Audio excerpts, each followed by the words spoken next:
Welcome back to the Deep Dive. Today, we're plunging into a novel that's really captured so many imaginations. Gabrielle Zevin's Tomorrow and Tomorrow and Tomorrow. Now, you might have heard of it, maybe thought, okay, it's a story about video games. Yeah. But what makes it truly special, I think, is how it feels like a speed run of a life you yourself have played. It chronicles, the rise and fall of creative empires, sometimes just in a bedroom, right? Yeah. And the intensity of friendship, which Zevin inflates until it seems to contain, well, multitudes. It's just such a rich read. So, our mission for this deep dive. Let's try and extract the most potent insights from this novel. We'll explore its unique take on identity, the often hidden labor of creation, the different kinds of love, and what the book calls the strange immortality of code.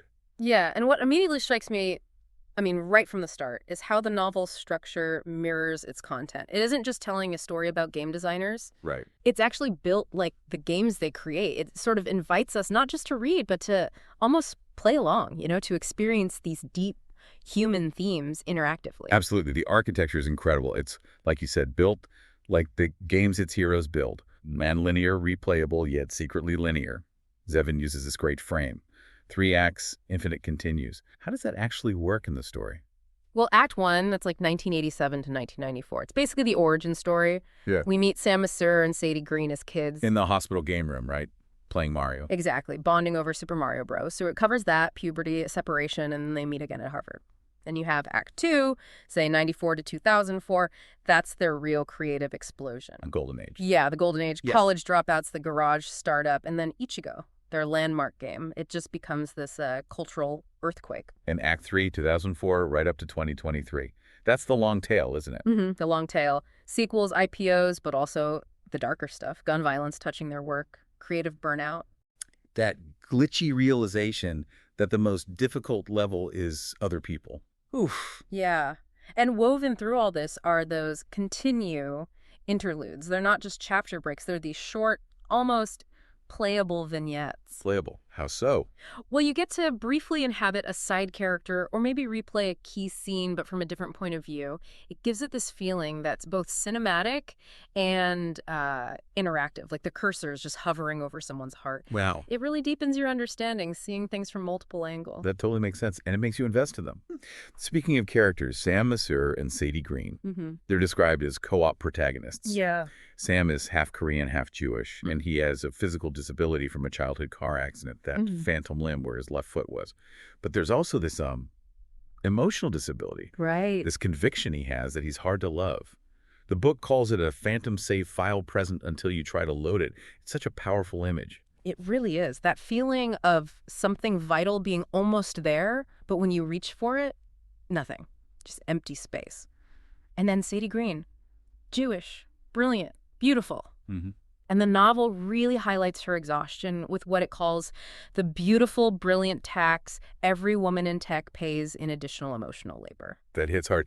So these two complex people, their friendship, it really is like a co-op game, isn't it? Like their controllers are wired to each other's heartbeats. One speeds up, the other lags. Exactly. And their fights over credit, control, who gets to be player one. Yeah. It seems like it all comes down to them not quite admitting they're in love. Not necessarily romantic love, though that's in there too. But love for the making. Yes, love for the shared act of creation. Zevin has this fantastic insight calling creative partnership a throuple. A throuple. You, me, And the thing you're making. And the thing is jealous. It demands just as much, maybe more emotional energy than the people involved. It's a really sharp way to look at how making stuff together can both bind people and, well, pull them apart. That makes so much sense. A project takes on its own life. So with this really intense creative bond, what kind of worlds do they actually build? The novel describes their fictional games so vividly you almost feel like you could find them on Steam. Let's talk about Ichigo. That's one of their big ones. A platformer. You play a child looking for her mother in a forest that changes every time you die. Yes, but the genius mechanic, the really clever part, Go on. is that every time your character dies, it leaves a ghost child behind. And that ghost can help you on your next try, or hinder you. Whoa. It's such a brilliant way to show how trauma works, isn't it? Every past failure literally becomes this ghost, this NPC, that you have to constantly negotiate with. It's a powerful metaphor for how our past just keeps showing up. Yeah. And it really makes you think, doesn't it? How do we, individually or even as a society, process and move past these traumas when they leave these persistent ghosts? That's a huge question. And maybe part of the answer to Zevin suggests is in how we interact with those failures, even creatively. Like that amazing scene where Sadie codes a secret level just for Sam. Where his foot is restored. Yes. And Sam, he's like, that's sentimental. But Sadie's reply is just perfect. It's not sentiment, it's wish fulfillment. And wish fulfillment is a valid game mechanic. Mm-hmm. That quote just is the novel, isn't it? Yeah. Art as a prosthesis for the body you have versus the body you imagined. Exactly. It pushes this idea of art not just being escapism, but a real tool, a way to reimagine reality, maybe cope with it. Wish fulfillment isn't trivial, like some might think. It's this powerful engine for creativity and maybe even for healing. It lets you explore alternatives, fix what feels broken, even if it's just inside the game or the story. Which brings us to all the kinds of love in the book. It's way beyond just romance. There's platonic, romantic, even like algorithmic love. Definitely. And along the way, we meet Mark's, Sam and Sadie's college roommate. He becomes their producer. The golden voice type man. Yeah. Who can sell sand in the Mojave, apparently. So the Sam-Sadie-Marks triangle, it's mostly about creation, right? Marks handles the money. Sadie designs, Sam codes. A creative partnership. Primarily. So when Mark sleeps with Sadie, Sam's reaction, it's not just jealousy. It's described like a gamer whose controller gets unplugged right in the middle of a boss fight. Yeah. The betrayal feels creative, like someone modded the game without asking. But what's amazing is how the book shows that even that injury, that conflict, can somehow metabolize into innovation. The friction sparks something new. That's a great way to put it. And the book gives us another really unique angle on intimacy with Sadie and her code, that scene. Oh, yeah. Where she loses her virginity to a TA. Mm-hmm. But the real climax only happens when the compile error on her screen finally clears.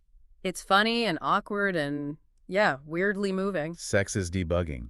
Intimacy is iteration. It says so much about her passion, how tied up her identity is with her work. And beyond these really personal stories, the novel works as this incredible time-lapse of gaming culture, too. It takes us all the way from the old bulletin board shareware days through the pretty blatant misogyny of 90s game stores. Which is depicted so sharply, you really feel how tough it was for Sadie. Yeah. And then the post-Columbine moral panic about games. Right, leading into the rise of indie darlings on Steam and eventually the whole monetization of nostalgia. It covers so much ground. It really does. Yeah. And that moral panic part is crucial when Ichigo gets unfairly blamed for a school shooting. Yeah, that brings up the whole familiar, tired media narrative, doesn't it? Pixels make killers, girls can't code. Art needs to be profitable, not painful. Right. Society demonizing what it doesn't understand. Exactly, and it poses that tough question. Where does artistic responsibility end and, societal interpretation begin? Especially of difficult subjects. A huge question. And Sadie's response is, well, it's something. Powerful and controversial. She codes both sides. Where you play everyone involved. The shooter, victims, parents, even the gun. Gets banned in 3 states. Yeah. Downloaded by millions. Yeah. Sparks this massive debate. And it really becomes this intense case study. Can you depict trauma without commodifying it? Zevin's answer seems typically nuanced, complex, maybe yes, but the trauma might just commodify you back. That's heavy. Wow. Okay, let's circle back to Sam's disability for a moment. The novel is clear. His missing foot isn't just a symbol, it's a system. It shapes his whole world. Absolutely. His physical reality directly influences his game design. Yeah. He creates levels that, punish running fast, that reward stealth, that force players to slow down. His experience is baked right into the game mechanics. There's that really poignant moment, that quote, when a fan asks why a character limps, and Sam just says, Just as I do? Yeah, just raw truth. But Zevin complicates it, doesn't she? She does, because Sam also designs that VR rig, right? So he can run freely in the digital world, but then there's this profound emptiness when he takes it off, and the real world is still stubbornly unrewritable. So for Sam, disability isn't about inspiration porn. It's infrastructural. It's like running a different operating system that the world refuses to patch. And it taps into that universal desire we all have, I think, for some control, for the ability to For the heart of his character, Yeah. the ending of the novel. It feels kind of like a boss fight with no boss. Marx's murder, just random, shocking. Devastating. And Sam and Sadie just implode afterwards. Grief, lawsuits. It's messy. It is. But their reconciliation, when it comes, isn't some big cinematic moment. No, it's quiet in a hospital corridor. Just trading code snippets, like kids swapping Pokemon cards again. Ah. It feels so real, so earned. Messy and real, yeah. And then that final chapter jumps to 2023. They're middle-aged, kind of estranged, but not really. So connected. And they're co-designing again, a VR remake of Ichigo. And this version literally requires players to hold hands to make progress. And it's not presented as perfect, right? The game's buggy, funding's shaky, the friendship still has scars, but the code compiles. Mm-hmm. And that final line, they press start together. Yeah, it could be cliche, but here it feels completely earned. It's the only way a story, a game about cooperation can really end. 2 fingers, same button, enduring partnership. Now, we should mention the review we used as a basis for this deep dive did point out a couple of what it called flaws.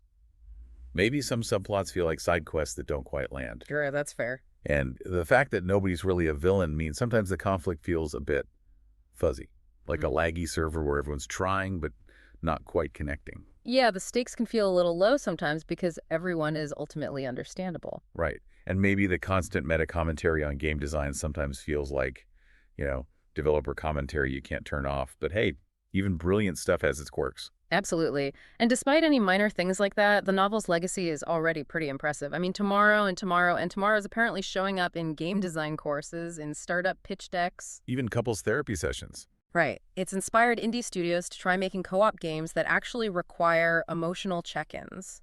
And that VR thing where you literally have to hold hands. Right. But maybe more broadly, it's given the culture, a really useful vocabulary for talking about creative partnership as a form of love. Messy, non-exclusive, lifelong, potentially tragic, potentially transcendent. What an incredible book to dive into. Tomorrow and Tomorrow and Tomorrow. We've really unpacked a lot here. Human connection, creativity, resilience, storytelling itself, all through this amazing lens of video games. And I think if there's one core takeaway, it really is that idea. You close the book, and you might find yourself reaching for a controller, but maybe not just to escape, maybe to connect. Zevin's given us this powerful story that feels like both a love story and, well, a theory of everything. It really does. How we build worlds to survive the one we have, how we save each other in multiplayer, how every game over is just a continue screen waiting for 2 people to press start. That reinterpretation of Macbeth is fantastic, too. Time isn't a tale told by an idiot. It's a co-op campaign. Exactly. And the only way to win is to keep playing, keep patching, keep holding hands as the credits roll and the next level loads. So maybe a final thought for you, our listener. What game are you playing in your own life right now? Maybe something that could use a fresh look at collaboration or resilience. Or maybe just hitting continue even when things get tough. And how could you maybe use that idea of wish fulfillment as a valid game mechanic in your own creative efforts, big or small? Lots to think about. Keep exploring, and we'll catch you on the next deep dive.